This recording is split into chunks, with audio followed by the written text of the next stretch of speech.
dimanche, c'est l'heure de retrouver un nouvel épisode de Parole publique. Ce soir, Florence Cicolella accueille dans le fauteuil Edith Mougin, coordinatrice pour l'association Solidarité Femmes.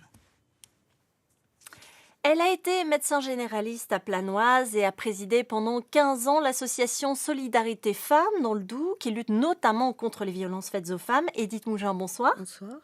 Alors, vous êtes toujours aujourd'hui au conseil d'administration de Solidarité Femmes, mais ce qu'on sait moins, c'est comment vous y êtes entrée dans cette association, donc dans les années 90, début des années 90. Début des années 90.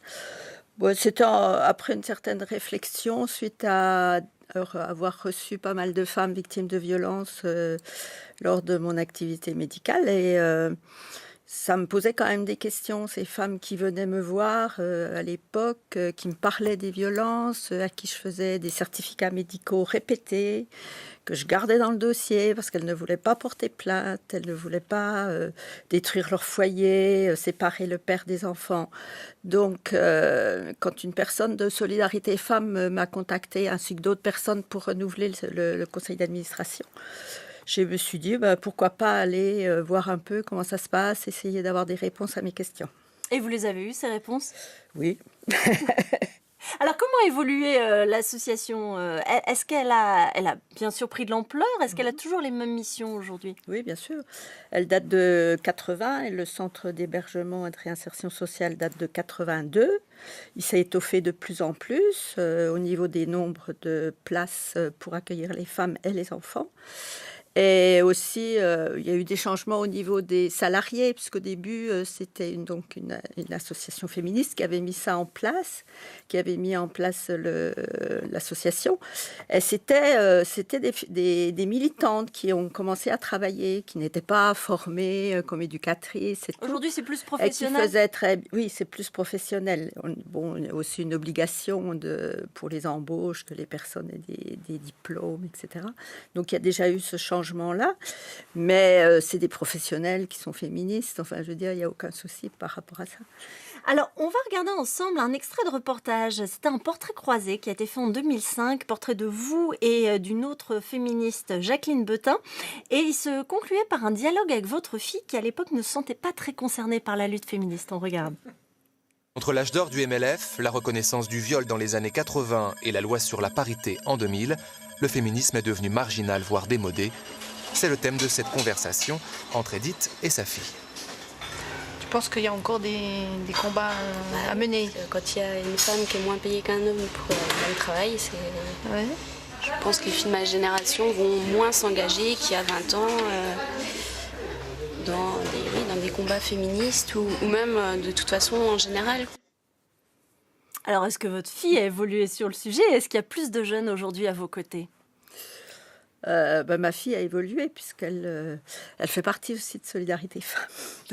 Donc ça c'est coché. Elle est même référente violence pour le département du Doubs, pour les violences conjugales. Donc, là, elle a toujours été quand même assez... intéressée par le problème et elle a toujours voulu être éducatrice par exemple et puis a travaillé à Solidarité Femmes. Enfin, ça a été vraiment son choix et je crois qu'elle ne le regrette pas. Est-ce qu'il y a plus de femmes aujourd'hui, de jeunes femmes à vos côtés ? Dans les salariés, oui, il y a de plus en plus. Elles sont jeunes, hein, elles ont une trentaine. Et dans les luttes, moi je trouve que vraiment actuellement, je pense qu'il y a eu un trou où il y a eu beaucoup moins de de femmes intéressées, alors que maintenant, dans les manifestations, je ne sais pas si vous avez vu la manifestation, c'est vraiment, il y a beaucoup de jeunes. Donc alors, ça, c'est bien. Il y a des chiffres qu'on connaît bien. On sait qu'il y a un féminicide en moyenne en France tous les 3 jours, mais il y a aussi 321 000 femmes de 18 à 74 ans recensées comme subissant des violences physiques, sexuelles ou psychologiques par leur conjoint ou ex-conjoint. Ça ne diminue pas, voire ça augmente. Pourquoi, à votre avis ? Pourquoi ? Je pense qu'il y a quand même eu, depuis MeToo une libération de la parole et ça, je pense que ça a aussi aidé les femmes à parler. Et puis je pense que les femmes quand même parlent des violences beaucoup plus tôt. Hein, les jeunes femmes surtout. C'est pas qu'il y en ait plus. Je ne pense pas qu'il y en ait plus. Hein. Enfin, je ne sais pas, c'est difficile à dire, on ne peut pas tellement savoir. Il y en a plus qui en parlent et puis qui viennent dans nos services. Ça, c'est sûr. Il y a un Et aspect plus qui est tôt. très important pour pouvoir en parler, c'est la prévention, l'éducation.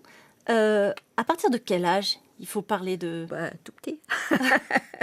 Tout d'égalité? petit, je pense. Hein. C'est dans la façon d'élever ces garçons et ces petites filles qui sont, je pense, Voilà, quand même encore un éduquer vos peu filles, différentes. éduquer vos fils. Éduquer vos fils, exactement. En quoi le féminisme, c'est le problème des hommes aussi? Oui, je pense que c'est de plus en plus le problème des hommes, et je pense qu'ils ne prennent pas tellement leur part dans ce problème-là.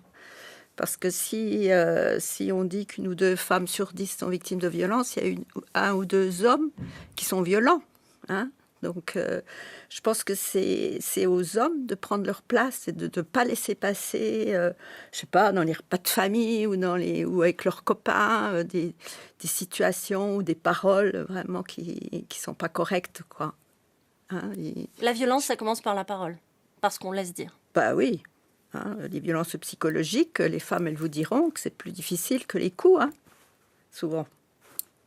Alors, on va conclure par le fameux choix impossible. Si je vous demande, puisque vous avez été médecin et que vous contribuez toujours à la Croix-Rouge, vous l'avez dit, de choisir entre soigner ou militer. On peut militer tout en soignant. Le choix est difficile, mais je pense que militer, c'est aussi soigner. Hein, c'est aussi soigner les femmes, c'est soigner la société, pour essayer de la faire changer, qu'elle soit plus égalitaire. Et voilà. Eh bien, on souhaite que votre message et que vos soins continuent de se répandre autour de vous. Merci beaucoup, Edith Mougin. Merci. Tout de suite, un